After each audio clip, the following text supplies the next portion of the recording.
Okay, so hello and welcome to the fourth instalment in our Journalism Inside Out series. I'm Emma Brand, Jewish Renaissance's producer. So far in our series, all of our guests, whether from news, comment, or the arts, have been from the worlds of print or broadcast journalism. So this week's session takes us into completely new territory as we explore the art of podcasting. I'm going to briefly introduce each of our guests and bring them all on screen together, and then they can give slightly longer introductions themselves.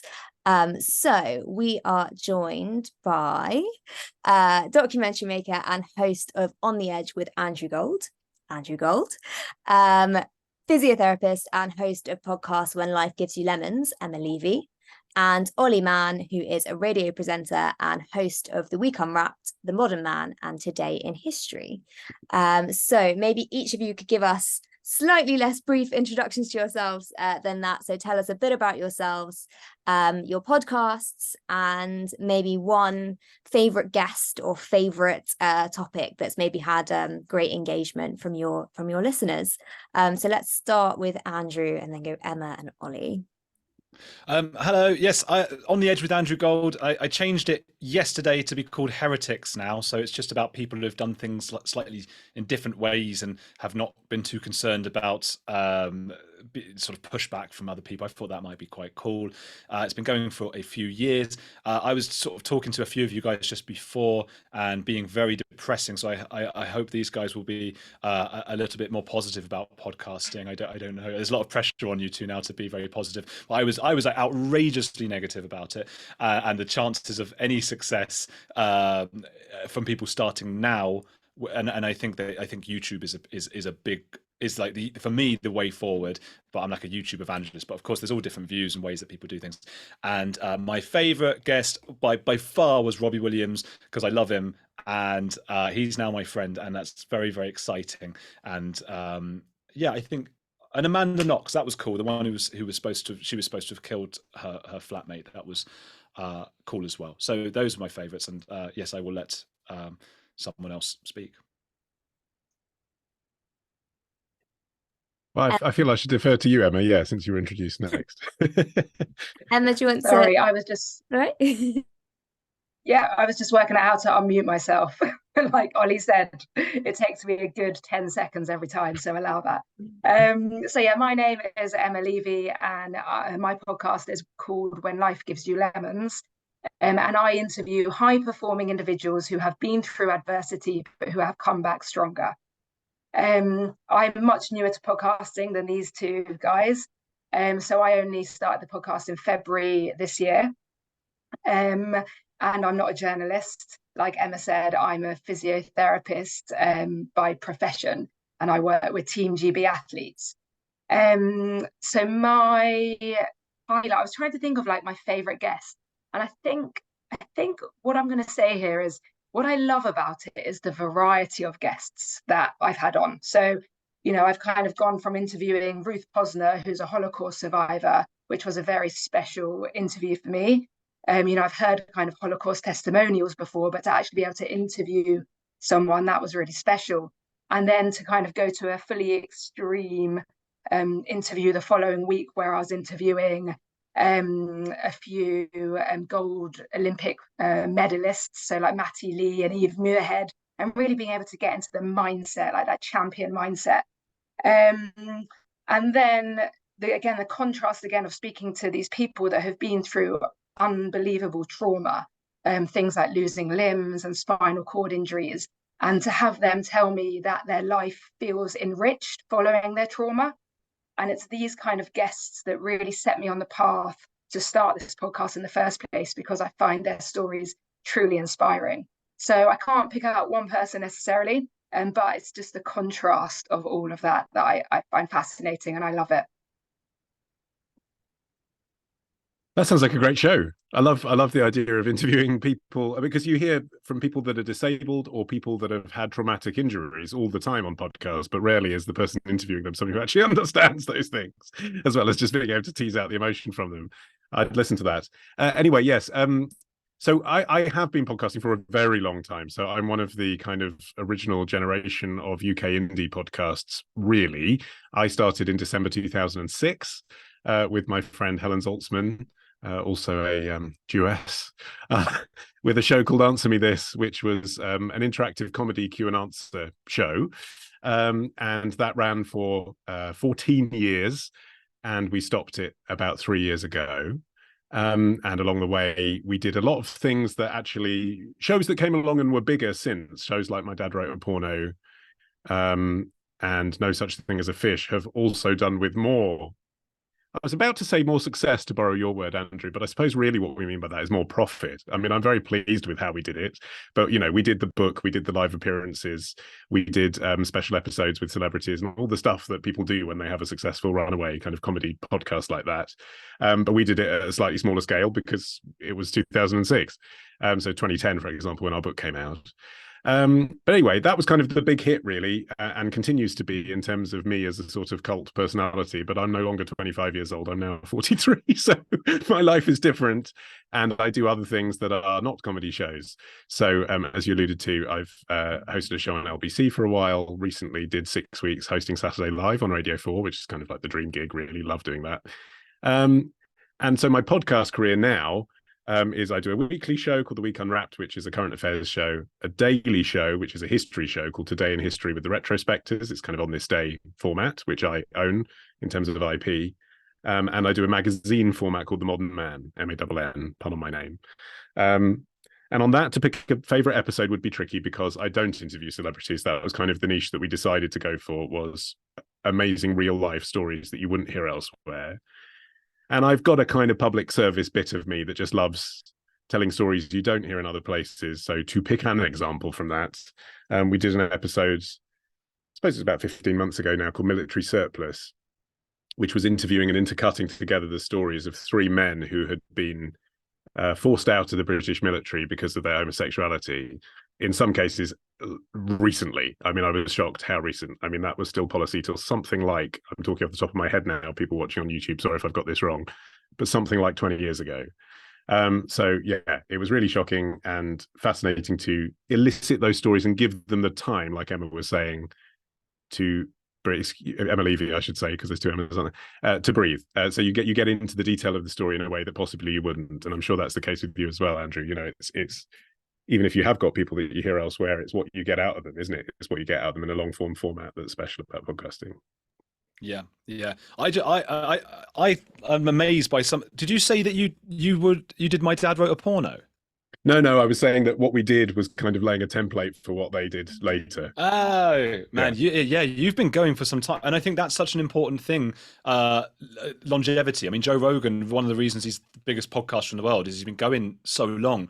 That's why I'm a bit negative, is about sort of the later you come in, especially post COVID. And I think people should start podcasts, but I'm just saying that, you know what, Emma, I was thinking, because one thing that I would say to everyone, but I wasn't going to say it because it would just sound facetious, but given your job and everything that what you do, one advice I would give to everyone, especially starting young, is to stretch your back, because you just spend years sitting and trying to and it does affect you. 45 minutes in, you're like, especially if your guest is a bit boring, and you're starting to feel it. And I'm only 34, but already it's happening, and I've got a physio now, and it's changed everything. So especially, I mean, anyone my age or older, give up, it's too late. But no, it's probably not. But younger people, stretch, and you won't do it, but stretch your back.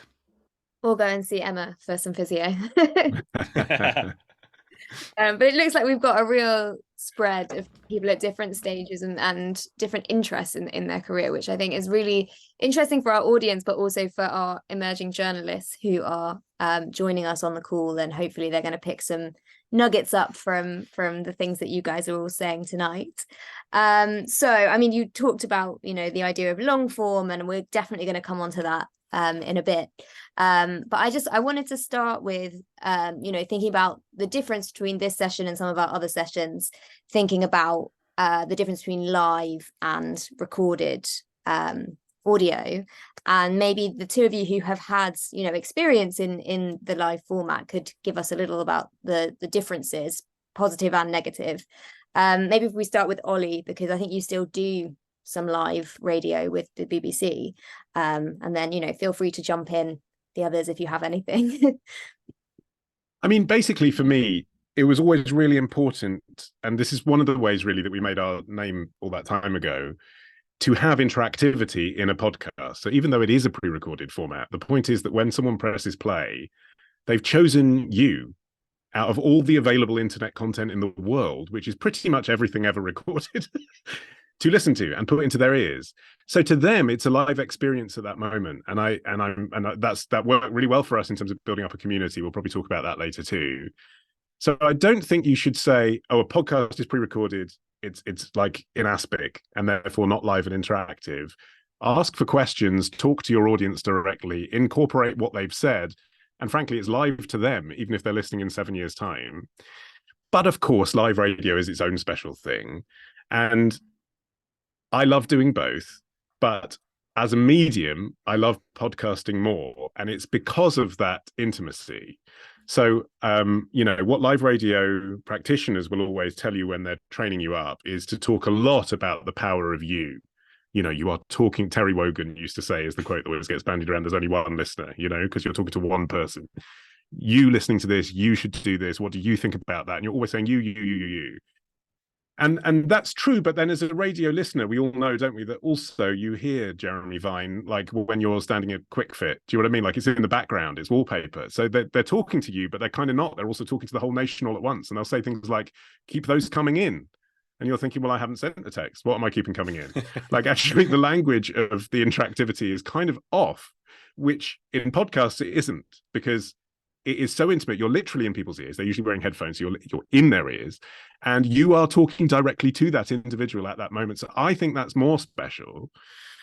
But what I've always tried to do, and I don't want to bang on too much about this because I've obviously thought a lot about this because I straddle both worlds. But what I've tried to do is not throw the baby out with the bathwater in terms of what the 110 years plus of radio knowledge can teach us of how to put a show together. You know, just because a piece of content is on demand, it doesn't mean that you don't learn from what, you know, the masters of radio created for all those years.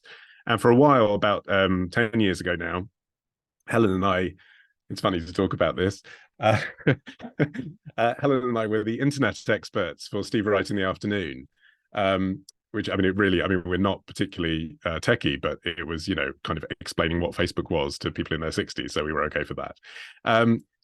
But learning from what Steve Wright did and seeing the I mean, obviously that's the most mainstream show in the world, Steve Wright in the Afternoon, but seeing the craft that goes into creating a mainstream show that talks to people so that the whole nation knows when the oldies are, when the factoids are. All this stuff feels like an event. You know, the old woman's here. I mean, it's just nonsense. It's nothing's happening. Nothing is happening. Like a middle-aged man is sitting there talking to his friends about a weird fact. That's all that's happening. But it feels like an event. And that's because everything in the way Steve put that show together, from the jingles to the brand identity to the timings to the regularity, the cadence of everything, you can do all of that in a podcast, and you should, because that rhythmic kind of identity with what people are listening to, what they expect to happen when, that's still the case, even in a freeform show that feels unedited or feels spontaneous. I think that's always worth bearing in mind. I'll stop now. That takes me back to my childhood, because definitely the school run, the school pickup, my mum always had Steve Wright on. So yeah, you know what time the factoids are coming in and that kind of thing. It's a special thing that it's connected with, that radio connects with so many people, and that you are building that with your listeners as well. And with such thin gruel, that's what I mean. What's the event? You know, John in Margate has chosen a song, and yet that becomes a big thing. And, you know, you can do that yourself with your podcast. You can make everything into an event, into a tactile thing. Can I ask you a question, Olly? Yes. Can I ask, so having not had that live broadcast experience, and then starting a podcast, do you think I'm kind of like lacking a skill then? Yes, but I don't think that is necessarily a problem, because I'm lacking a skill. Like I'm not someone who people bond with particularly in visual media, so that's a skill that I'm lacking. So I think, you know, for me, I mean, Andrew, I'm fascinated to hear about him talking about, you know, YouTube being the platform for him. That is basically the platform for anyone under 30, certainly, isn't it? When it comes to podcasts, that's where they expect to find it, and it's not where they'll find me. I'm not interested in it. So I think you've just got to play to your strengths, really, and it's something that I've learnt to understand. But the point is that everyone can learn radio technique anyway, so it's not as if you can't pick it up. But yeah, I think it really helps if you have an understanding of how to put shows together. It really helps if you have an understanding of publicity, for example. You know, you don't have to have worked in PR, but unless you know how to hustle, then no one's going to find your show anyway.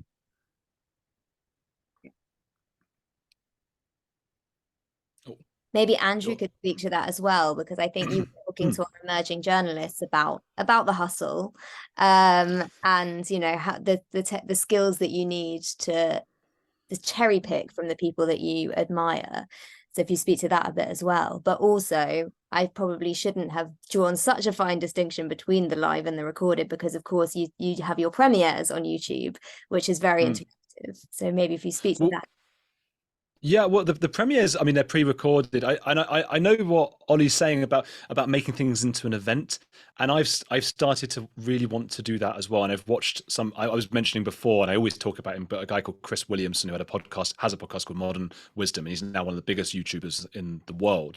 And I've been really looking at him and watching everything he does. I think you really need to copy people, and you know, I know it's not a very sexy thing to say, but you see who does things at work, and you go, oh, I could do what he does, and it's an event. Stephen Bartlett, Diary of a CEO. There's something about it that is an event when it's pre-recorded like that. Of course, you can make a live stream into an event as well, and I do live streams a lot as well.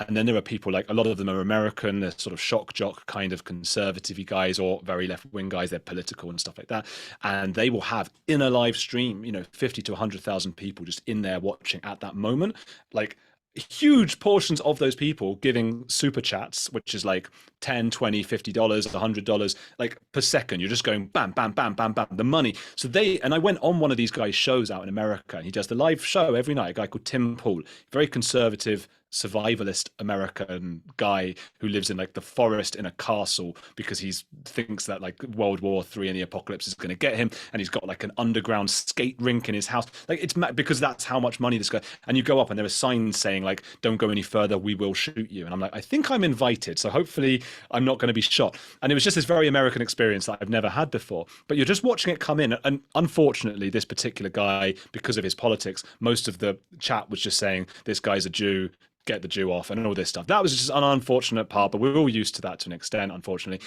But also the money, bam, bam, bam, bam, amazing what comes in. So he makes obviously it into an event every night. It's the Tim Pool show, whatever. My channel, I was explaining a bit before, I went through this. I love YouTube. I think YouTube's just, and I didn't at first, and I used to say to everyone I could speak to, everyone, no, I don't need that, I'm on podcast. And Chris Williamson, I was saying before, he said to me, do this course for YouTube, just do that. And he gave me this course to do. It was $200 I'd spend on it. And it taught me about how to work YouTube. Because as I was saying a bit before, because I know there's different people now, I'm a bit wary of repeating myself, but YouTube has something called discoverability, which you don't get with audio podcasts. It's very, very difficult, especially a new podcaster, to get your podcast out there to anyone. You could make the Spielberg of podcasts, it won't go anywhere. But if you make a brilliant YouTube video, even if nobody's following you, but you make it just brilliantly, just the best thing, it will get out there. YouTube will start pushing it out to various people. So I think it's more democratic in that sense. And then you get to have this thought about, what do I want to do? How do I want to make my studio look? What can I do with my hands? Russell Brand moves his hands everywhere. He takes over the whole screen, but then others are very composed, and that's their style. If you listen to the way people speak, even someone like Jordan Peterson, he doesn't move very much. He just has his little hands on the end of his knees like that. Some great speakers do that. So you get to look at these people and really see the movement, and then you can start, when you get to that point when you can afford to get a studio and book out a warehouse and a location, you can start thinking about things like camera sliders. So there's movement in the video, which you don't often get with podcasts, which can be accused, YouTube and audio ones, of being a bit stagnant and stale, which is very still, and there's no movement. But what I was going to say is about the live. So the premieres are the videos that I they're pre-recorded, and they go out live for the first hour. We all watch them together. You try, if you're a good YouTuber, to do very culty tactics, like get people to give you a nickname. So mine, On the Edge, which is, it's not called that anymore, but they were called Edge Hogs, and they would all be like, where are the rest of the Edge Hogs tonight? And people will come in and it's all the Edge Hogs. They're all happy about whatever they're happy about, and it's great. Unfortunately, for whatever reason, I didn't get people just giving me loads and loads of super chat money. They just didn't. But I was getting the advertising money from the premieres for some reason. Okay, well, no, I know why this happened. YouTube, unfortunately, because of the way it works and because of how brilliant it is with discoverability, you are very, very open to something called audience capture, which means you put out 10 videos and one of those videos got way more views. Well, the sensible thing is to do another video like that and another one and another one. And what had started as what I wanted to be like a Louis Theroux look at cults and these different kinds of weird things through Scientology, then I noticed the ones about Tom Cruise, because he's in Scientology, did better than others. So at first I'm doing more and more videos about Tom Cruise. Then John Travolta's involved as well. I'm doing a video about John Travolta, an interview with an ex-Scientologist, and I'm saying, make sure you mention John Travolta. And then I'm doing Meghan Markle because she's a celebrity, why not? And so suddenly it went from this Louis Theroux thing that I wanted, that I was going to be proud of, to live streams, because that channel, that's where they come for. They all gather, and I sit in front of this teleprompter I've got here, and I read out Daily Mail articles about Meghan Markle or Russell Brand or whoever that's Hugh Edwards, whoever the scandal is. And it is a bit toxic and it's very sensationalist. But because of that, I earn, as I was saying before, more in a month than I used to in 2 years, because I'm talking shit about people who probably don't deserve. Some deserve it, like Tom Cruise, I think, but some do not. And so I've started a new channel called Heretics, but I've got to keep the other one to fund the new channel. And the new channel is now all pre-recorded, 4K, beautiful audio, all has to be nice. And that's why what you say, Olly, about like making a spectacle of it, making an event of it, that's the idea with the new channel. And the idea is to eventually not be this sort of horrible having a go at Meghan Markle guy one day. So yeah, that's live versus pre-records, I think. It's interesting the extent to which you have to follow the content, you have to follow the clicks, as opposed to being able to curate what you want when it comes to YouTube. I think that's a really fascinating backward inversion of some of the other things we've had this series. And they decide. Sorry. Yeah, no, you're right. the viewers decide what you're going to do, which is a really interesting new development in media. It's actually, I've got very briefly on our history show, we've noticed that as well, because it's a daily show, it's an On This Day in History show. We've noticed that there are subjects that rank well in YouTube, partly just because not enough people are making videos about that subject and loads of people are typing it in. It's not that we're brilliant on it or that the subject is so compelling it deserves lots of videos. It's just the algorithm is trying to match up the interest with it. So, for example, some of the stuff, obviously, if you've got, Hitler, for example, in a history title of anything is always going to rate. Stuff about kind of 20th century pop culture, if you put the Spice Girls in the title, that's going to rate. Teletubbies, that's going to rate. But, God, an episode where Hitler and the Teletubbies meet the Spice Girls would be our dream. But then something like The Craze, for example, we've covered loads of crime stories before. But when we did The Craze, we got like 5 times as many hits for that. We're like, oh, okay, there's this huge appetite of people that want content about The Craze that isn't being satisfied. Maybe older people are more interested in The Craze and younger people aren't making content about it. I don't know. So you start thinking, well, what other episode could we make about that? So it can be really helpful. Is that YouTube or audio you're talking about? Well, that was a YouTube example, but yeah, in audio as well, we can see it. There'll be certain things that just spike and you think, well, why?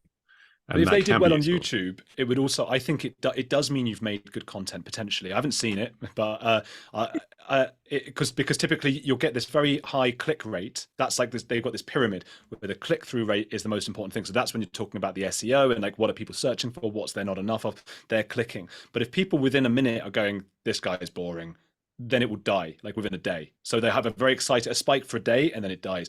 Whereas sometimes you have these ones where there's no spike at all, and you're like, oh, nothing's really happening. And then after like a week, it suddenly goes through the roof, hundreds of thousands of views. And it's because people are watching longer and they're enjoying what you're doing, I guess. It's really interesting, like the extent to which this is changing the media landscape, because the feedback loop is so important to what you're making, which I think is quite different to more traditional media. But this, as Andrew was saying earlier, this has exploded since Olly first started making podcasts. Don't mean to make you sound geriatric by saying that, but the market has, grown exponentially and people are still joining it all the time. Why do you all think that podcasts have had such a huge impact on the way media is consumed, and why did you decide to join this growing thing? And especially if the growth has now slowing down as well. Maybe if we start with Emma on this, why did you decide to get involved in podcasts, and why do you think podcasts have really changed the game? Yeah, I mean, I suppose my story is fairly unconventional, in that I hadn't really even listened to a podcast prior to 2020. And then 2020, obviously we had COVID, and then I have my own personal story of trauma, if you like, and I was diagnosed with breast cancer. And going through breast cancer during a global pandemic, you're fairly alone all the time in hospital. So I started listening to podcasts. And it was in that time where I became a massive fan of podcasts. They were like inspiring me, they were entertaining me, and they were educating me. And I suddenly thought, I love podcasts. I couldn't believe I'd never listened to a podcast. And that was when I had kind of the idea of setting up my own podcast.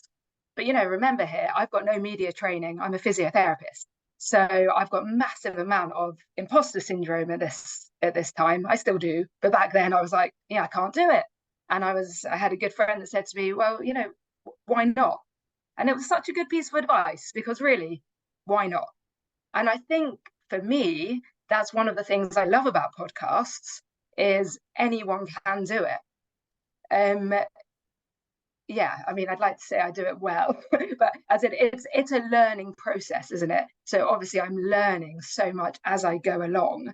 So I didn't have the media experience, but what I do have is the interview experience, because as a physiotherapist, when someone comes to see me, essentially I'm interviewing them for half an hour, and I'm sitting with them and I'm talking to them and I'm trying to work out why they've got that bad back. So I think I had the kind of interview experience, and now I'm just trying to learn the media stuff.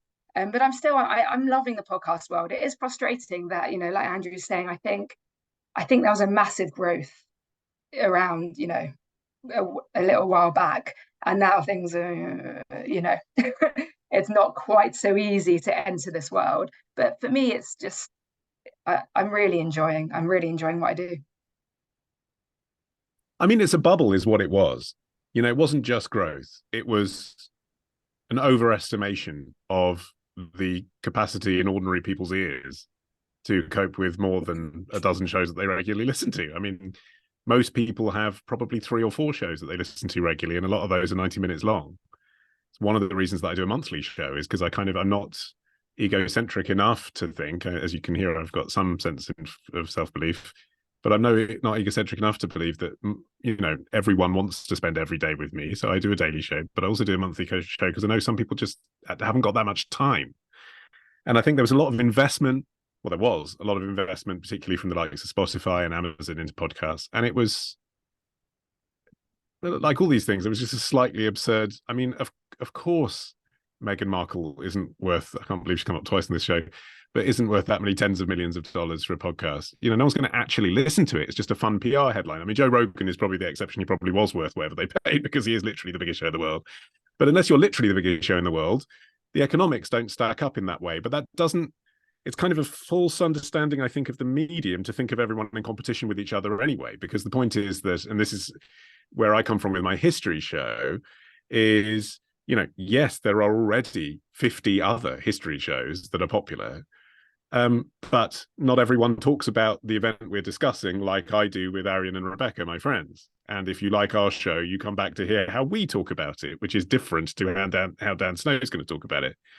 And I do sometimes think someone who loves a particular topic will actually listen to all 10 shows on that subject in time.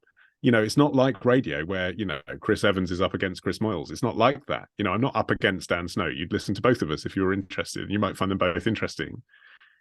So I feel like there was a slightly overestimation of how popular podcasting kind of should be, but at its base level, there was sort of nothing wrong with the model that's been there for all this time, which is, as you've been hinting at, this democratic medium where theoretically anyone can do it.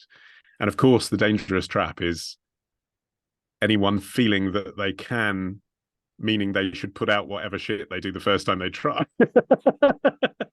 I think it's brilliant to go for it, and you're absolutely right, Emma. I think that step one is just do it, just make the thing, but also have the humility to acknowledge your 50th episode will be much better than your first episode. That doesn't mean you shouldn't put the first one out, but know that you're not going to have the perfect product yet because you need to grow with it.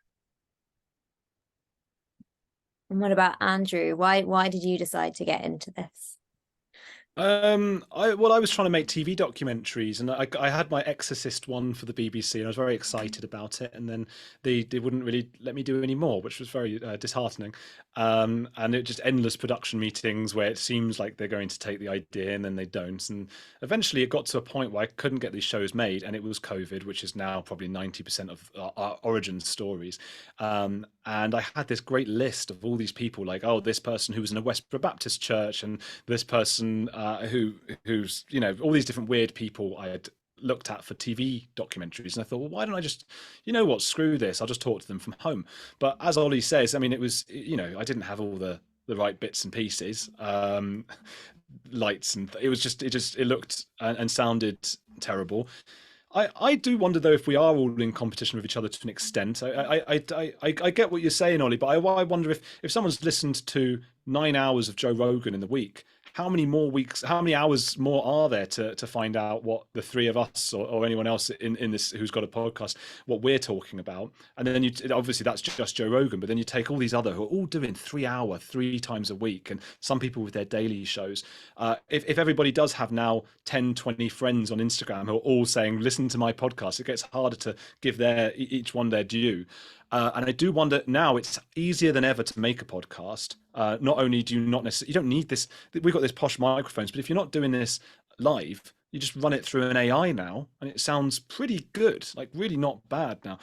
You can even, it's not quite there yet, but the videos, you can, I found myself doing this a few times with, there's some software called Topaz, and you can upscale the video quality. So when I do remote interviews now and people don't have all the good stuff, I run it through that. So we are getting closer and closer to a time. Thumbnails on YouTube, that was a whole, you know, you used to maybe hire someone or try and do it yourself. Just do it with AI now. Just give me a good thumbnail with a picture of Tom Cruise. Oh, then it says, oh, we can't do Tom Cruise because it's a person. So then you say, oh, someone who looks just like Tom Cruise then, and then it does it. Gives you Tom Cruise in a thumbnail.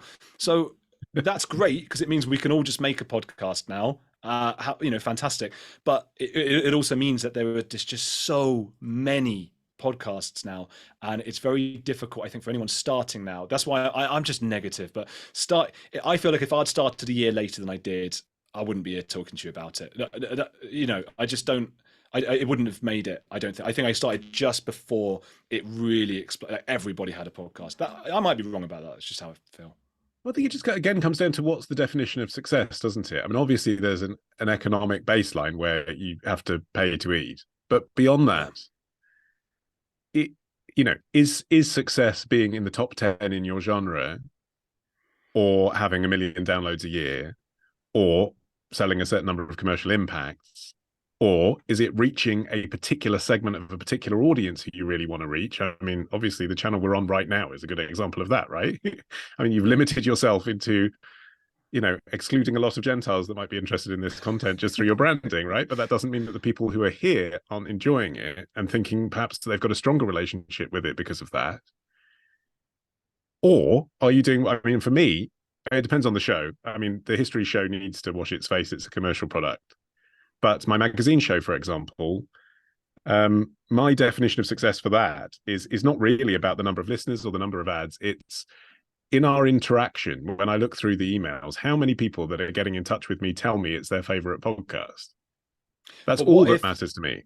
What if, Ollie, what if none of your podcasts were earning enough to earn you a living, and then you were having to, you know, do a full-time other job? Wouldn't that start to get frustrating? And I think the vast majority of podcasters are not earning even close to a living. Well, I guess that's what I'm going to get. If your metric for success isn't about paying the bills, but is for some other passionate reason, then that doesn't matter, does it? You do it anyway.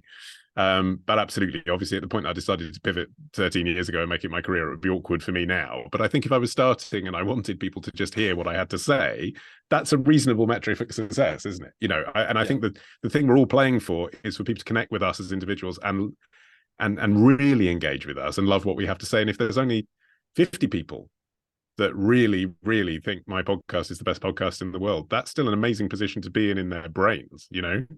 It's a position that I never would have been in through a gatekeeper system of someone at the BBC or the Telegraph or whatever saying you can write this.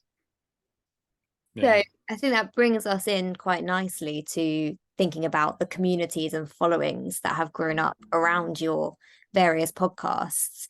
You know, if you're doing it so that it will be someone's favorite podcast, do you get that sense of, you know, interaction with them and the sense that you're building something? I know was it Edgehogs that was your The community? Edgehogs. The Edgehogs. Yeah. I've got even a little if it might sort of right. So do the three of you have sort of, you know, regular correspondence, or, you know, people who comment on things that show that you've got a community, and how important is that to what you do? Maybe if we start with Olly and then Emma and go up.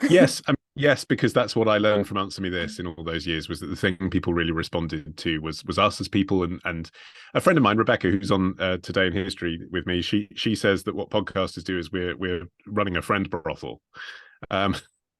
People really who are by themselves are licensing us their ears to hire some friendship from us and feel like they're in the pub with us and they're having a chat with us. That's what we're selling. That's what all podcasters are selling. And so, yes, I've tried to cultivate that in quite a cynical way, really. But then once you see real reactions, it doesn't feel cynical anymore. It's genuine. So, yes, my Edgehogs are called Mann fans on the Modern Man. And we have Mann ambassadors as well. And so the Mann ambassador system, and again, Andrew, going back to what you were saying about steal from the best, you know, yes, podcast that I listen to called Text Message, which has also been going nearly as long as I have, by a guy called Nate Langson, who now hosts a show called AI IRL on Bloomberg. He's a kind of tech journalist. He had a system for ages where at the end of the show, he'd elect an ambassador from somewhere in the world who listened to his show. He'd say, you know, so-and-so from Germany's been in touch, so-and-so from South Africa. You can be our ambassador for South Africa. And I thought that's just a great concept. So I nicked it. And I have Mann ambassadors. And it means that people from all over the world write in, and it gives me a reason to read out a thing that otherwise isn't that interesting. You know, I'm listening to you and I live to Moscow for a run and I live in Delhi. It's suddenly interesting if they can be the Mann ambassador for India, you know. Yes, community is really, really important. And actually with the history show, it's been interesting because it's such a transactional idea. It's the opposite of that. It's a daily show. Tell me what happened today in history. It's 10 minutes long. We don't faff around. We don't introduce ourselves. We don't have any banter. We don't do any warmth. We don't chat to people. We just actually break all those rules and just say, right, it was today in history that this thing happened. And it's interesting because there's a community around that as well on Patreon of supporters who love the show and pay to get a Sunday episode. But that's what we had to give them in the end. We experimented. What they wanted was more. It's a transactional idea. Tell me what happened today. So if you give us money, we'll tell you another thing. They weren't interested in having a relationship with us. And when we try and chat with them on Patreon, they're not really very interested in talking to us. They just like the content and want more of it. So I think it depends what audience you're cultivating. I think it's really interesting for people who I assume never set out to be celebrities, that it kind of has to be a kind of cult of personality in a way, or what you're describing to me is a cult of personality, whether or not that's just because it's easy branding. Yeah. But it's an authenticity, isn't it? It's yeah. Like I say, they feel like they're your friends. And actually, again, quite cynically, you know, when we started asking for money on the Modern Man, we called it beer money. Because it felt a bit wrong to ask people to donate. This was 2015 we started that show. But I said, look, if you met me in real life, you'd buy me a beer, wouldn't you? You know, you've been listening to the show for years. You really like what I do. It costs money to make this stuff. You'd buy me a beer. The price of a beer is £3.49. Why don't you send me £3.49? And actually, as soon as you introduce that familial idea of friendship, it then becomes true, because then when I meet people in real life who listen to the show, that is exactly what they do. They buy me a beer. Fair enough. And Emma, do you find that the community around your show? Yeah, so again, you know, obviously I'm quite new in setting up the community. And my main goal always was I wanted to reach people and I wanted to inspire them with these amazing stories. And that's why when Olly said earlier, you know, if you're just reaching a small amount of people, but you're achieving what you want to achieve, is that a measure of success? And so, yes, for me, I suppose I'm at that point where I'm reaching a smaller numbers of people, and starting to build a community. And I'm really interested in that community, because it sometimes seems so interesting that these people think that, feel like they know you. But I suppose we're discussing really emotive topics. So if those listeners can then empathize the guests that we've had, they do get in touch with quite personal stories that have been through as well. And then I start to feel that measure of success, I suppose, in that, I have reached those people. Maybe my conversation with that person has had an impact on someone else's life. But then that is a measure of success. However, it makes you want to achieve more. Do you know what I mean? It makes you want to reach more people to get a greater measure of success. So that's where I'm at with my community. I'm curious, by the way, do you get particularly American men who are just excited by the fact you're a woman with an English accent? Because we got that a lot with Helen. And I was like, that's interesting. There's a lot of American physiotherapists with podcasts, and yet I bet some of them choose the British accent. I mean, I get that a lot. I haven't had that yet, but maybe I'll start marketing to American men. It's probably already happening more than you realize, is my prediction. Cool. Wow. And Andrew, how important would you say is the community to what you do? Well, when I started, it's what gets you going. And of course, there's the premieres, which is when you put your video out, your pre-recorded video out for the first hour, and you're in the chat. There's the live streams when you're literally talking to them, and that's great. And I always say to them, I did a live stream yesterday, and it got like 100,000 views in the first few hours because it was about Meghan Markle. Sorry, third time we've talked about her, but she. Her agent's on the phone. When we put it up on YouTube, we'll tag it so that we hashtag Meghan Markle. I mean, it would be perfect. It gets views. It just gets views. And by the way, what you were saying, a lot of my demographic for that channel, not the new channel though, but that channel has become more and more 50 to 70-year-old American women. Right. So there is a bit of what you're saying going on, and I think it's in a very sort of, oh, you could be my son kind of way. But they like to watch. They like the accent. They do like the accent. I mean, it is, and of course, it is a genuinely important thing because it's Americans that far outweigh everyone else in the world in terms of donations. So if you're looking for actual individual contributions, you are targeting your American audience. That is huge, yeah, and especially old enough to have a bit of disposable income or whatever. It starts to sound a bit dodgy, really, when it's sort of like I'm fleecing older American women for their cash. But I don't really get many super chats. It's mostly the advertising money that comes in just from YouTube adverts or whatever.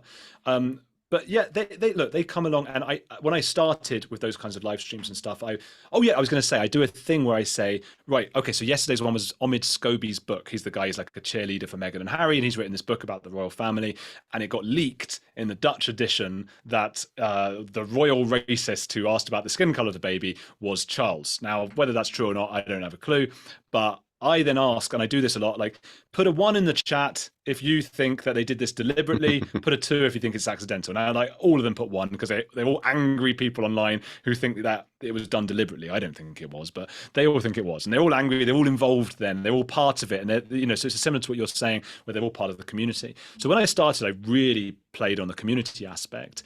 And as it's gone on now, it's nearly 300,000 subscribers. So even if 1% of them tries to get in touch every day, that's 3,000 people, each probably sending 50 emails, because they do. So it's a lot of emails. So I've had to scrub my email address from the internet. I've scrubbed everything. There's no direct messages anymore because I just can't handle it. And it's sad because people do often comment saying, where can I reach you, Andrew? I've got an amazing idea. I've got to it's the best thing that you'll never ever do anything as good as this amazing idea. And like every time it's just something bonkers, like the devil's been speaking to me and I've been living on the planet blah blah blah, and I think this is going to be a really good episode for you, so it's really annoying because part of me is going, God, maybe they really did have an amazing story, but I've had to just cut that now. But it was interesting what you were saying, Emma Brand, because about the sort of cult of personality and cultishness. Obviously Russell Brand's really good, as I was saying, with his hands everywhere, being all handsy, well, in more ways than one. But the course that I did a year ago before the YouTube took off, I mean, I was saying before that my YouTube had like 3,000 subscribers, and a year and a half later it's nearly 300,000, and a lot of that was from doing this course that I did that got me really into it, and it teaches you a different lesson every day. And the first lessons are all, get your videos right and do this and that, and then suddenly there was this bit halfway through the month where every day was asking you to do something that I came to realize was very cultish. And it's very similar to how cults set themselves up. So day one was creation story. There's got to be a reason you created your show. And I think all of these can actually apply to any business. Why did we set ourselves up? Well, you see that with like wineries and stuff. In the 1770s, Samuel so and so, whatever, they did this, and that's why we're here, and that's what we're doing. Then day two, creed. Why does your cult or your podcast exist? What is it for? What is your message? Day three was icons. There's my hedgehog over there. There's my blue light that everyone would know. If I was set up for YouTube, I'd have all these different lights and candles and things on. Those become icons that people instantly recognize. Rituals. I started saying when it was called On the Edge with Andrew Gold, before introducing each guest, I would say, you're on the edge of Scientology with so-and-so. That is my ritual every time. Sacred words. I don't do that so much, but there's in language on audio podcasts, YouTube. They've got, well, you were talking, you had a few of them, Olly. What was it? Entrepreneur. What was it? There was the Mann. What was that? I'm ambassadors and I'm Mann fans. Yes. Yeah. Well, exactly. So those are types of sacred words. There are some words, and you get this in all cults, of course, as well, and communities and things, where if somebody suddenly tuned in, I mean, you can work out what ambassador means, of course, but you wouldn't know the language the way that regulars do. Yeah, no. It's saying to people, there's a club here, but yes, you can be part of it. And that's so important. I mean, I think people sometimes miss the club element entirely. So it's really refreshing to hear us talking about it in such detail for me. But actually, also, I think people sometimes overdo it. And for example, Ian Lee, I don't know if you've ever listened to Ian Lee. Yes. He's a great broadcaster, I think. But to me, his style is so clubby that I'd listen to him and I'd think, I don't know what you're talking about. I don't know what you're referring to. Not in the clique. And I don't feel like I can join in. Yeah, I can't be part of this clique because it's too. You're obviously clever and funny and people are enjoying it, but I haven't got the hours to put in to understand what you're talking about. Yeah. So I think for me, it's always been really clearly setting out your stall, who you are, what you're doing. Again, it's back to that radio technique stuff. That it doesn't exist separately from the idea of doing this stuff that does sound quite cold and cynical when you're explaining it like that in terms of branding, but actually you can make it feel really natural. I was advising someone today actually who'd done the classic thing of just recording their first episode and sending it to me and saying, what do you think? Have you got any tips? And the first episode was literally, they plunked a recorder down in the middle of the table and had a conversation with 4 of them. And they thought because it was a podcast, it was like, hey, let's lean back. Hey, well, we'll have a chat about something irrelevant, biscuits. And then 5 minutes in, I suppose we should introduce ourselves. And I said to this woman, I said, actually, this is quite compelling. It was quite good in a way that you could amateurishly hear the kind of clinking of the teaspoons and stuff, because it sounded like a coffee morning and that was the vibe she wanted. But I didn't know who she was. I didn't know why I was listening. I didn't know who it was for. I didn't know what they were going to discuss. She didn't tell me what was coming up later. She didn't give me a reason to keep listening. She didn't give me a reason to trust that she would bring me something entertaining. And so she didn't convince me in that first few minutes that she wasn't going to waste my time. And that's all you need to do. And again, that's radio stuff. Tell people you're not going to waste their time, then sound laid back and fun. Because like people are relaxed once that's in place. There's also that thing, unfortunately, where to all of us, the stories and things that happen to us are infinitely more interesting to ourselves.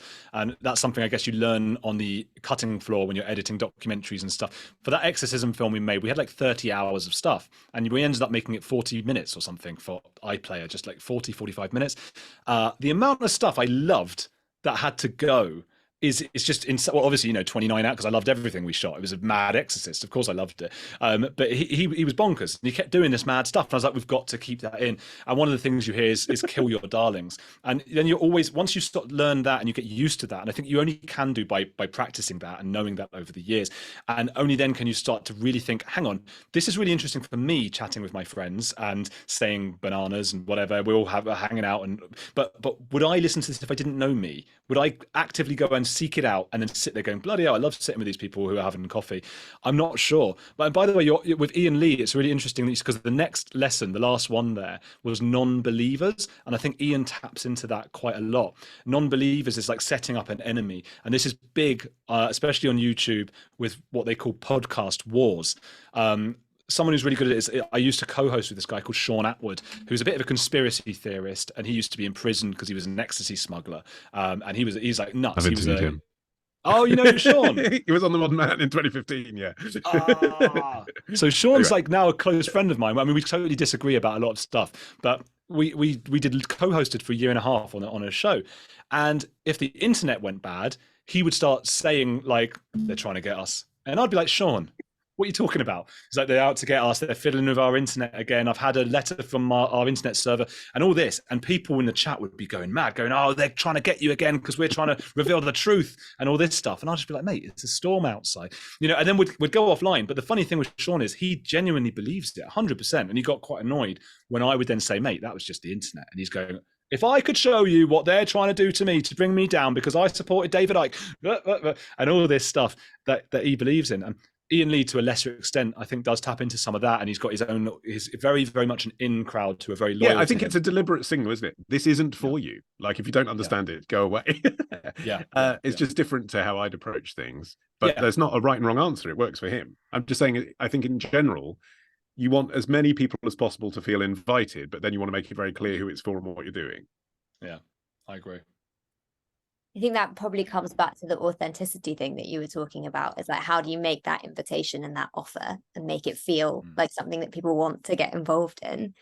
I'm going to ask one more question, and then hopefully we'll have some answers from our questions from our audience. So please do put your questions in the chat, and we'll bring you up on screen to ask them. So my last question for now is, I guess, to do with form. It's something that's come up quite a few times in this hour. You know, people are listening for 3 hours, people are listening for 90 minutes. You know, therefore that means certain things in terms of people's attention. And it's just so the opposite of, you know, the way a lot of people are consuming media through TikTok or Twitter, where everything is short. You know, attention spans have to be like grabbed in a minute or it's not there. And yet podcasts are quite long. So I was just, wondering why you think there is still an appetite for the long form. And I think it's even longer form than, you know, when people read full articles in newspapers, you know, the kind of things that come up on the Week Unwrapped, where you discuss stories that wouldn't get that much space in quite a lot of depth. Why do you think there is still an appetite for that, and what does it do with your listeners to listen in the long form? I think a lot of it taps into what we've been saying about authenticity and feeling like you're listening to a genuine conversation. And in real life, conversations meander and people bring in elements of their personality that they're not allowed to when they've got 3 minutes on the Today programme. I mean, that's basically what all of that centrist dad politics stuff is about, isn't it?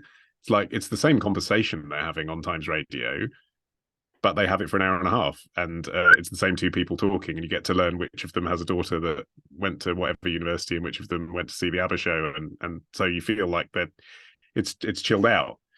So it's that level of just, I like these people, I want to spend more time with them, and therefore it feels more authentic and real to me. But also I just think you've kind of got two audiences always. You've got the people who listen to everything you do and subscribe to your show and listen to every episode because they like you or because they like the format and you are their favorite show. And then you've got people who've searched out the topic. And, you know, I mean, for example, I'm a massive fan of Ben Folds, the singer. I will listen to Ben Folds on an interview podcast for 3 hours because I'm interested in a 45-minute anecdote about how he wrote one particular song from an album that's not been released as a single.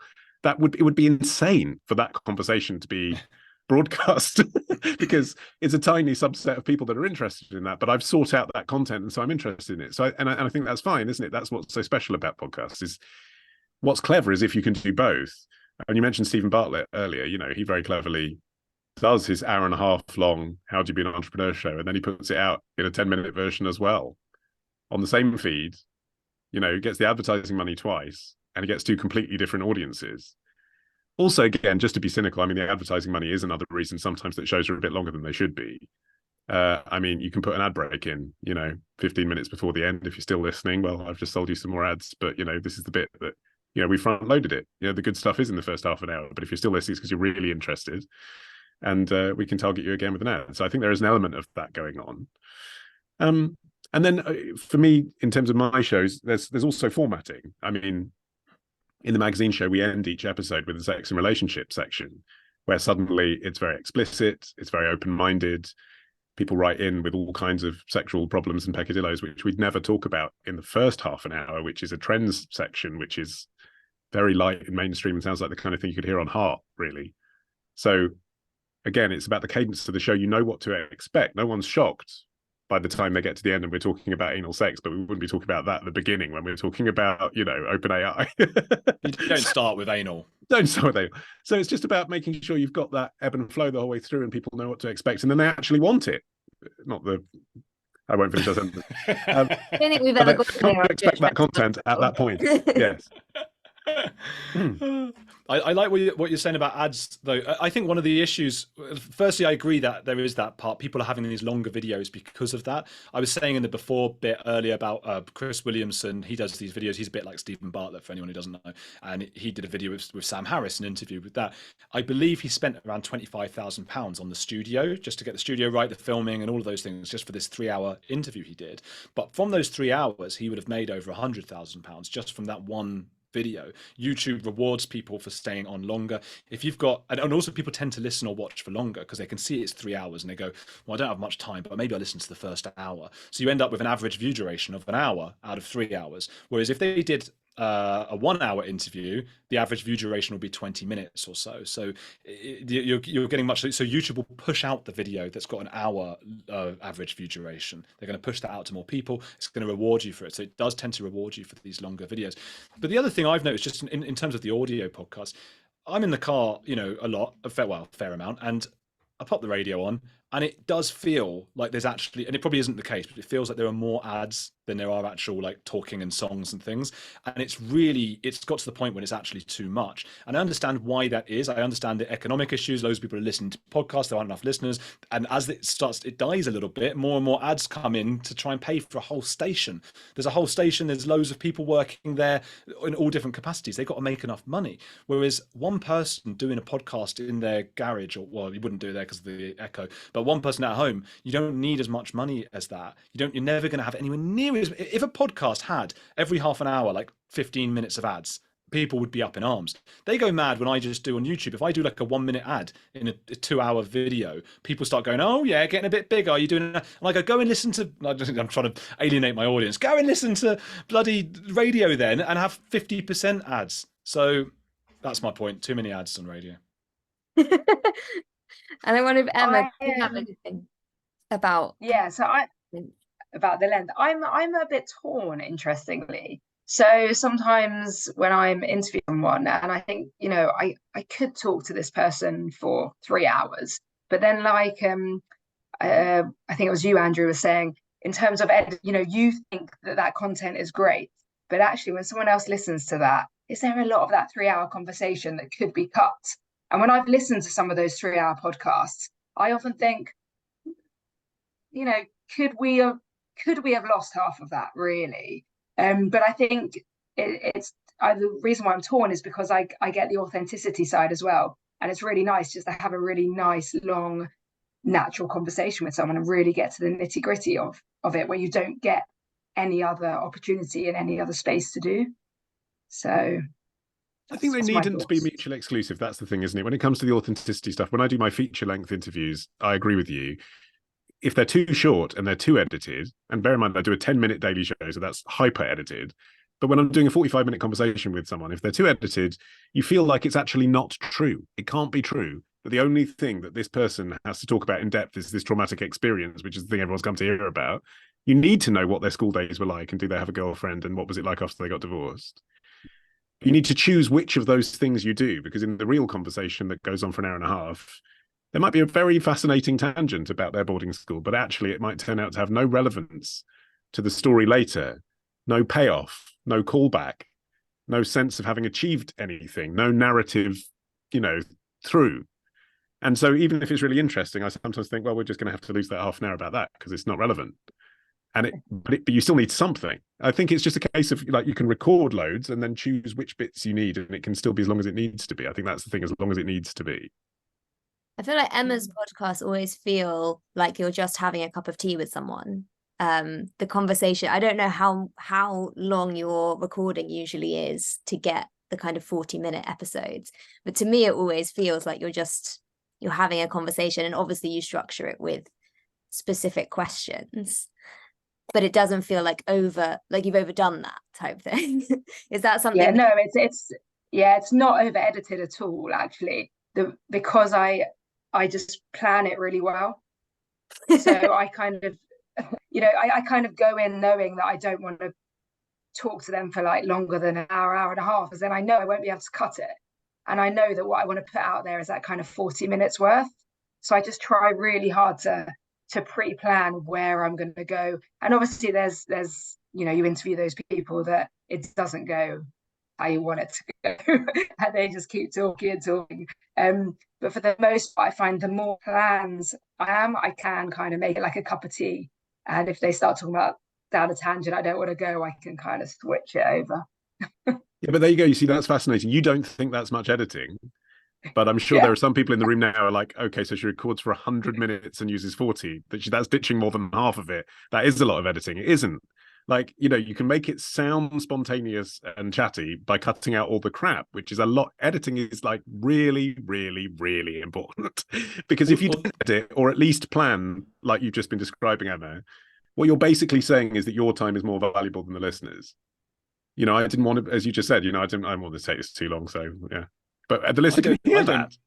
I don't edit anymore. We just have, I've got an editor. He basically puts my intro and outro on.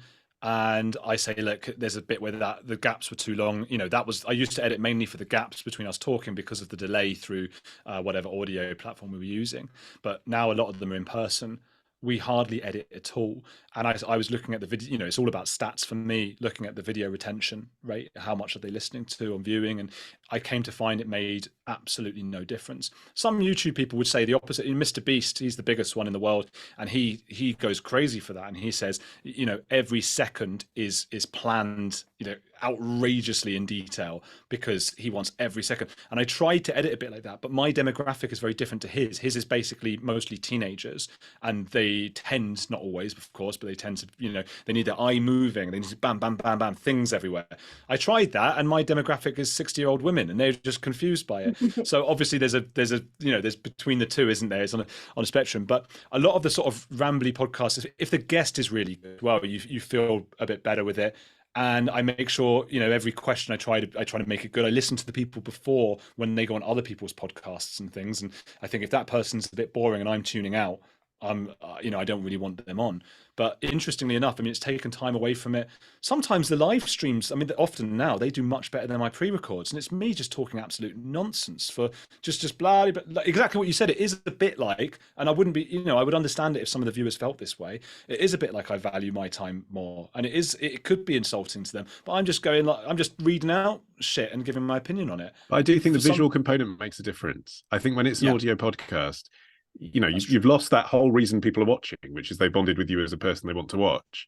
They're just listening, and they're doing something else. They're not looking at a screen.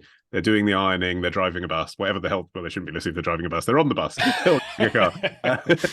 And so I find, anyway, as an editing tip for me, and this is something that I've stuck with ever since 2006, I listen as a listener when I'm editing first. I don't sit at my computer in front of an editing software package and listen for the first time then.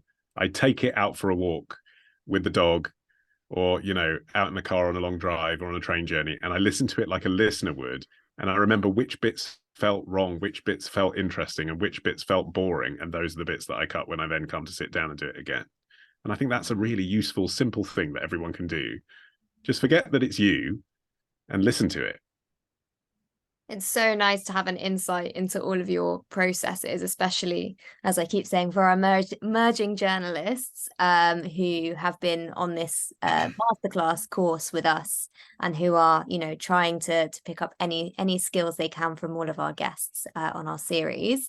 And with that in mind, if any emerging journalists do want to ask a question, please feel free and, put EJ in the chat as usual. But for now, we're going to have some questions from our audience. So I'm going to bring up, or if Aviva can bring up, Irene Wise, who I think has two questions, but if you could pick your favorite or work them into one. And I'll ask you to unmute. Thanks. Yeah, okay. They're sort of connected though, really. I've got something across my screen. I'll just get rid of it, sorry. Is there any subject or any person that you wouldn't give airtime to? I'm very aware that you have to make a living, which Andrew especially has emphasised. But where does that go? Because that means you're going to follow a populist route.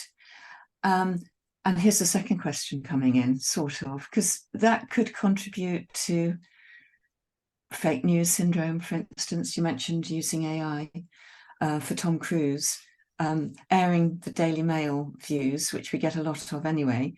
I mean, how do you feel about doing that? And is there any person that you wouldn't interview, and any views that you wouldn't put across? I mean, I heard you also saying you're going to be discreet in the first 10 minutes about talking about sex, but, you know, apart... That was Olly. That was, yes. Whereas I insist on talking about sex in the first time. No, I wouldn't, because of YouTube's monetization. That they pay much closer attention to anything that is swearing or sexual or words that could trigger people, like suicide, anorexia, things like that. If you have those in the first 2 to 10 minutes, you are usually unable to monetize. But it's a great question, and you're absolutely right. And you do end up, I've ended up in that place. I don't have a problem admitting I to an extent, well, yeah, I sold out. I think it's very hard not to do that, because you're used to, anyone who gets into podcasting, I mean, maybe aside from some of us right now, but people, it's a struggle. It's such a struggle. It's so hard to make any money, and you get used to, 10 years I was on minimum wage, just watching all my friends go and become doctors and lawyers or finance people and all this stuff. I'll go round to their house and feel like this sort of weird guy in their lovely homes and things. And then suddenly, you do 2 years of podcasting, and I had the audio going okay, the YouTube wasn't.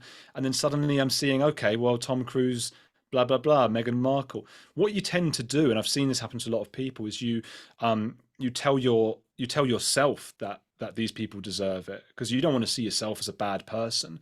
I think Tom Cruise does deserve it. I think, but I'm biased, but he fronts a cult that ruins people's lives, and nobody seems to care. It's actually, I think if aliens landed today, it would be one of the first things they'd go, hang on, but why is this guy basically the biggest, why is everyone being cancelled for saying the wrong words and the wrong this and that, rightly or wrongly? And this guy is heading up a cult that is getting millions of pounds or dollars out of really vulnerable people. So with Tom Cruise, I felt okay about it. The concern was more, is this a bit dumbed down? Is it a bit too reliant on the same themes? Those are the concerns. With Meghan Markle, again, I believe that she's a bit of a hypocrite, but we all are, so do I care enough to devote that much airtime to her being a hypocrite? So is the rest of the royal family. So am I. So is everyone I know. So you do have that. And that's why I've tried to start a new channel now, but I'm not going to stop doing it, because if I talk about Meghan Markle for half an hour on a thing like this, that's £1,000, just bam, just from no thinking, just bam. But you're right, it's not something I could do forever. It does harm your soul, and it's not what I intended. I'd look, if I could show myself in 2 years ago and go, the kid in a studio trying to be a Louis Theroux and go, this is you just shouting about Meghan Markle for an hour, I'd be like, what the hell's happened? But I would also be happy I've got a house. And so it's something you've got to weigh up. This is particular to YouTube because it's so more than audio podcasts, because it's so extreme how it pulls you in one direction. I mean, if you've done 10 videos and 9 of them are ones you're really proud of, that they got 1,000 views, and the 10th one was one you're like, oh God, this is a bit Daily Mail or whatever, but it got 1 million views. And so that one earned you £10,000. The rest of the videos earned you £10. What do? You go, well, I'm going to keep trying to do the thing I'm trying to do, and I have been doing that, and they're not watching. So then you go, oh God, I've got to pay the bills now. I'm going to do another, maybe not Meghan this time, it's a bit much, but oh, Matthew Perry's just died. Isn't that sad? I better do a video about that now. So it's not good. You do end up with more of a toxic sort of fan base as well, because they're there to sort of throw oranges at whoever, tomatoes. So there are loads of downsides to it. But my new channel, which is going to be, it's so far it's 4K, beautifully shot, all this stuff. There's no way in a million years I've been able to afford to fund that, to make what I really want without that. My first ever job was at HarperCollins before I went sort of moving to different countries and things. And in London, I've worked in HarperCollins for a bit, book publisher. And I remember I was all idealistic and I'd just done an English degree. And I love books and literature and all these things.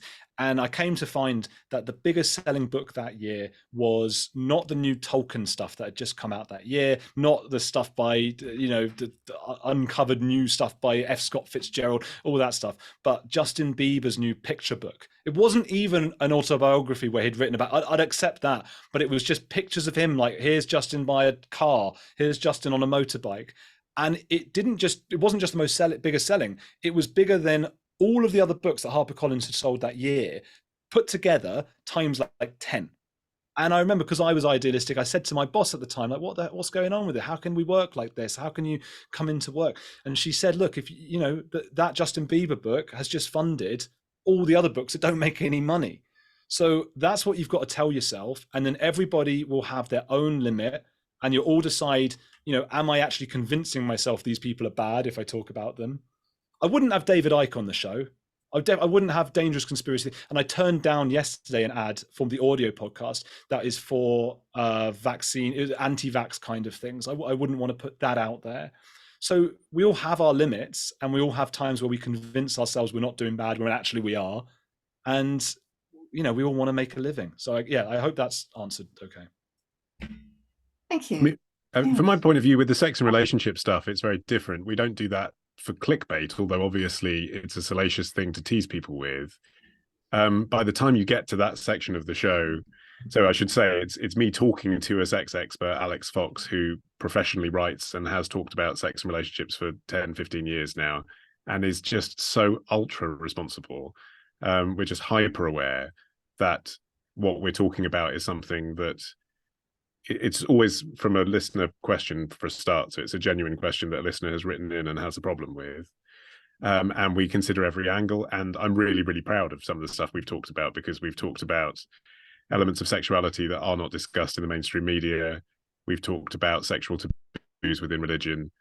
We've talked about really awkward things like sex after cancer and, stuff that just, wow. How do I cope when my partner dies, all this stuff. So I'm really, really proud of that. So it's actually not something where I would ever say, let's not talk. I mean, we're talking about trans children in the next episode, which is the kind of thing that people would be talking about to get clickbait, but we're not doing it for that reason. We're talking about it to be responsible because the parent of a trans child has written into us.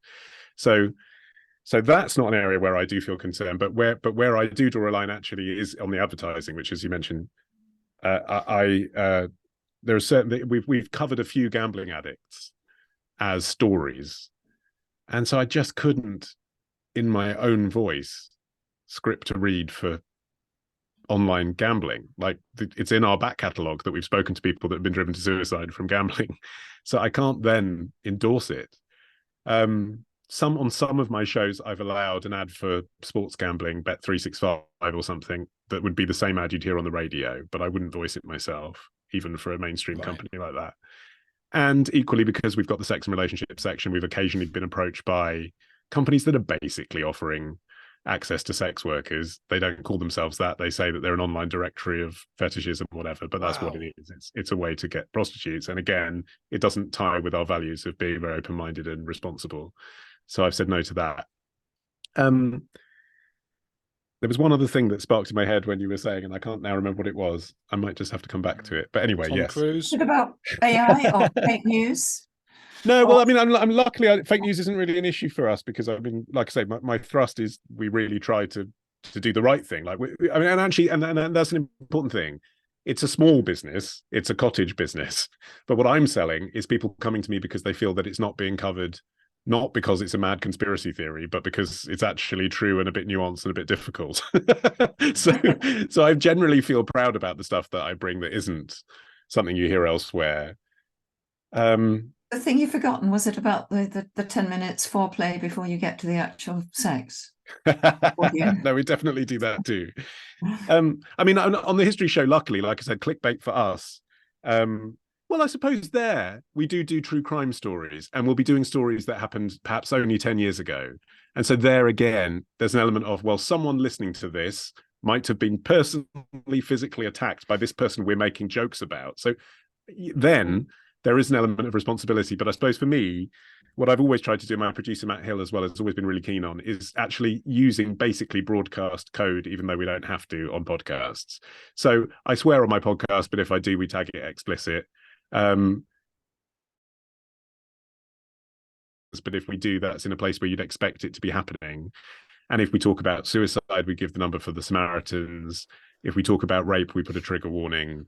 We're just responsible in ways that we don't have to, but just feel like the right thing to do. And then I think it's important that no subject is off limits, because otherwise, what's the point? Can I just ask you, was that the sort of code, because you worked with the BBC, didn't you? So was that the kind of safeguarding that you put that came from the BBC? Because we actually go further than the BBC does. So the BBC will say, if you've been affected by the issues, there's a page on a generic website, and they won't even say what the issue is. Whereas on a podcast, we will say specifically, if having heard that interview, there's a moment in your life where you've struggled with this, if you've thought about taking your own life, here's the number for the Samaritans. So I think it's a more direct and more straightforward conversation around those difficult things than actually you get in broadcast media. Okay, thank you. Thanks, Irene. We've had a question in the chat from someone who doesn't want to put their camera on, but I'll ask it for them.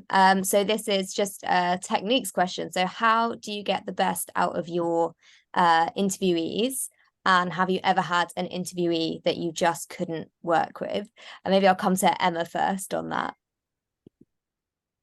Yeah, in terms of getting the best from my interviewees, I think pre-planning and doing like loads of research on them I find really helpful.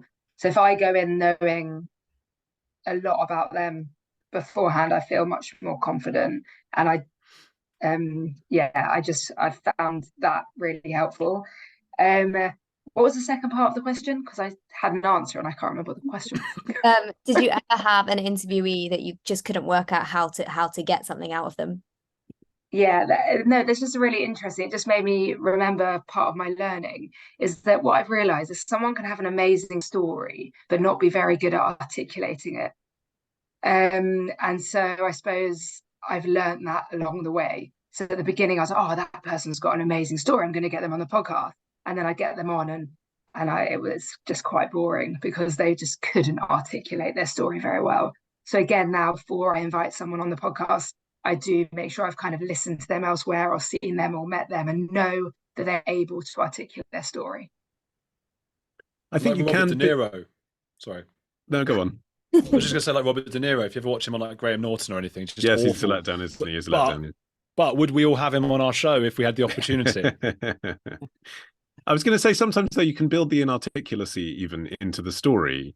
So, I mean, if you're talking to, as I do often for those magazine features, people that are vulnerable and have had a difficult experience, and you're not, it's part of my plan that you're not sure what you think of this person, then it's kind of okay if they're bad at telling a story. If you then produce that story with music and links and give a sense of where we're going and why you're listening to someone being a bit inarticulate.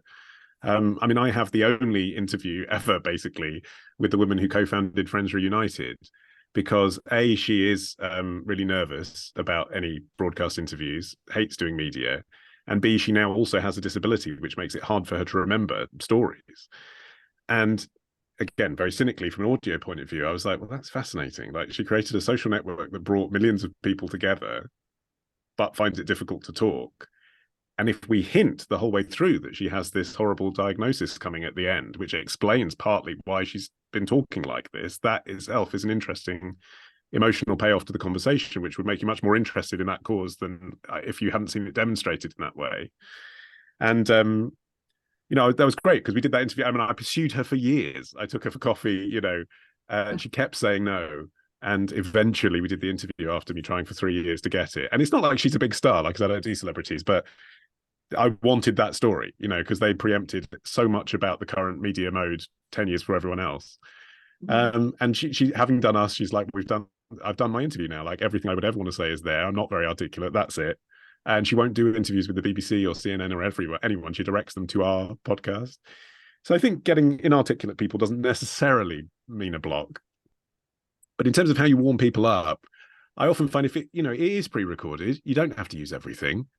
Just ask people really easy, simple, straightforward questions and build a rapport with them for like 15, 20 minutes, and maybe don't use that stuff. Use it if it's interesting. Ask them how their childhood was. You know, simple, straightforward. So how did you get into this? What was the first time you did that? you don't go straight in with, and then tell me what happened when your brother was shot in the head. You know, you build up a rapport with them so they trust you. I think that's really important. Also, for me personally, face to face, these cheekbones are really useful because I always look like I'm smiling, even if I'm saying something that's actually really quite rude and direct to someone. So that's useful. If they can feel like you're saying something charming when actually you're undermining what they're saying or asking something. That's useful. I have a very technical question from one of our emerging journalists. I'm just going to add Arturo to ask your question, and then that will be the last question.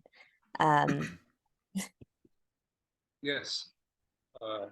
Yes, Hello. my question is for Andrew Gold. And I looked at the Heretics podcast, and so I noticed the idea is to have extremely controversial people who are associated with the so-called, what was being hyped as the intellectual dark web years ago.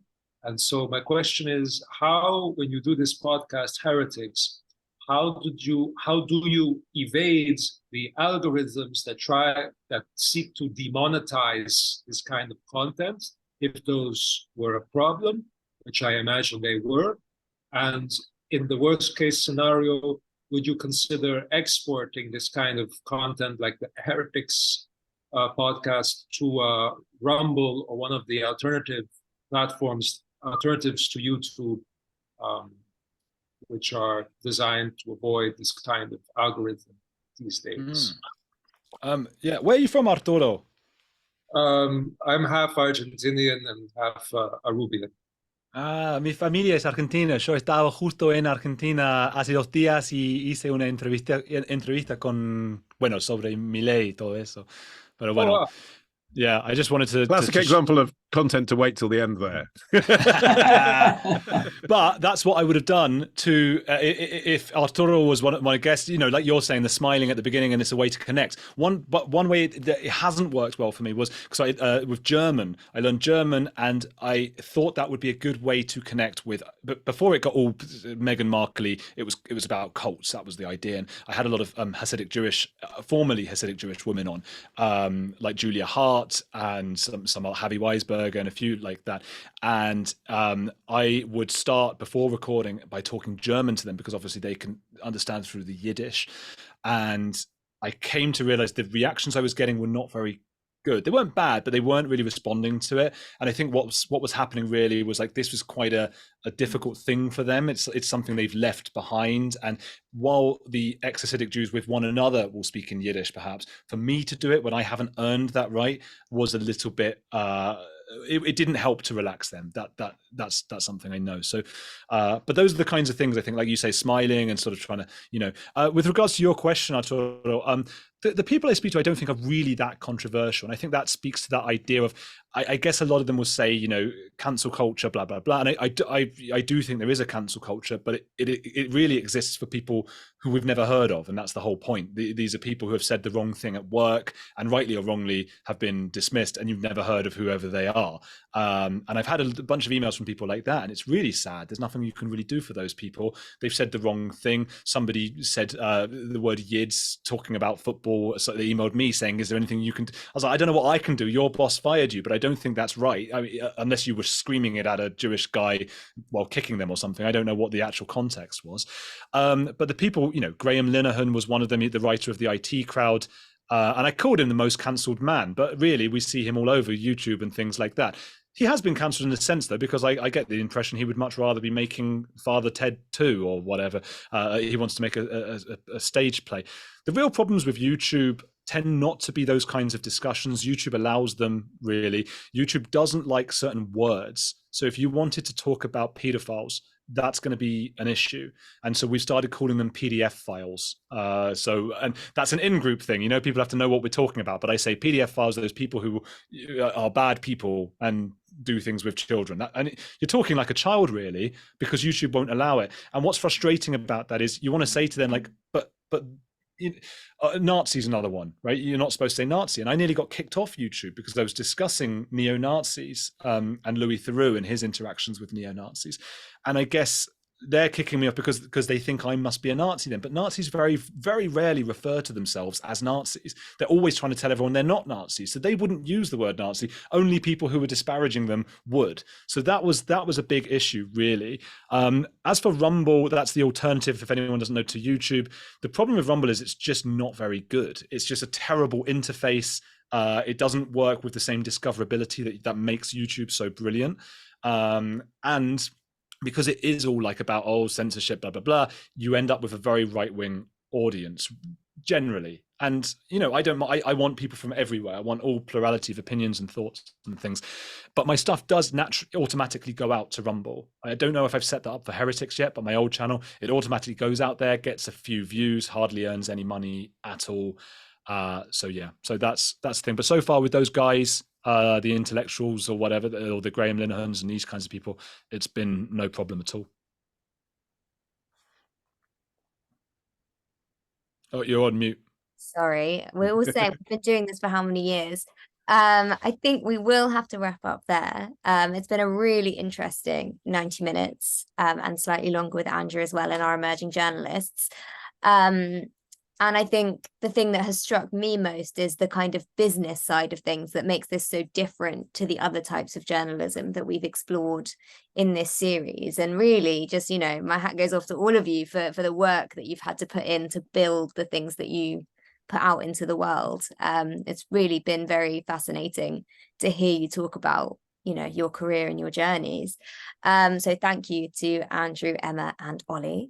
I'm just going to bring Aviva on, who's also going to thank you and tell us what's coming next. Yeah, I was just thinking as you were all talking about Jewish Renaissance's tiny YouTube channel and what kind of blurb and hashtags Emma can use in describing this session so that it will explode and bring us in more advertising income than we could ever dream of. Meghan Markle, apparently. Apparently, we have chosen to prioritize content. Is Meghan Markle really Jewish? That's surely I did one on David Beckham. I did that for David Beckham. Did well. Did it work? Yeah, there we go. Because there's a picture of him with a kippah. Third uncle, yeah. One of his grandparents is, which I then looked up while doing this live stream, and it turns out he would have been potentially killed by the Nazis. If you had two grandparents, you almost certainly, I think they're called Mischung, like a mixture in German, but one you could have been killed for it. There's a picture of him with a kippah, Beckham, and so I put that on as the thumbnail. He wears a Star of David as well. That is fascinating. There you go. I mean, that's clickbait right there. You can use it now. We're talking about it. There we are. There we go. So, thank you. Uncharted new territory, for all sorts of reasons, whether it be Beckham, Meghan Markle, or in fact, some of the explorations of sex and trauma. I really appreciate your openness, your thoughtfulness, your willingness to be the interviewees as well as the interviewers, which I know is a little bit of turning the tables. And I also want to say thank you as well as to Olly, Andrew and Emma, to our Emma and Brand, for holding the conversation with such skill and finesse too. So we really appreciate it. And I hope all our audience will go away and listen to some of the podcasts. And we will, when we send out the recording to all of you who booked, we will link to the various podcasts so you can go away and listen to Heretics, or If Life Gives You Lemons, or to any of Olly's podcasts and become a Mann ambassador. But what do women become is what I want to know. What do what, sorry? But what can women become is what women can be ambassadors too. Half our audience are women. It's literally just a pun on my name. It's not even a joke. I was teasing you. On that note, though, of ambassadorship, I just want to advertise next week, because next week, this session, our last in the Journalism Inside Out public talks, is going to be very, very different. We're going to have 5 speakers who are all to some extent ambassadors, in that they are Jewish journalists working on Jewish subjects for both the Jewish press and the mainstream press. And as you all know, at the moment, that has been an especially difficult job. And some of the ethical questions that were coming up tonight are the same, just on different kinds of levels for them. So Jonathan Friedland will be chairing next week, who is both a podcaster, as many of you know from Unholy, as well as several other podcasts, but mainly a print journalist for The Guardian. And he's going to be speaking with Anshel Pfeffer, who writes for Haaretz as one of his main op-ed commentary pieces, but is also the Israeli op-ed writer for The Economist. We have Tova Lazarov, who is the managing editor for the Jerusalem Post. We have Shira Rubin, foreign correspondent for the Washington Post. And last but very much not least, we have Richard Farrer, who is the editor of the Jewish News and has been translating both the conflict and the repercussions in the UK for a British audience. So I know Richard. Say hi from me. Sorry, I'm rudely interrupting, but do say hi. I know him well because my stepmom works for Jewish News and he listens to my podcast as well. So double win. So Richard Farrer, editor of the Jewish News and a listener to Andrew Gard's podcast, will be how I introduce him next week. Please do. Thank you very much, all of you, and thank you to our audience for listening. Have a good evening. Thank you so much. It was great. Thank you. Thanks everyone. Bye-bye.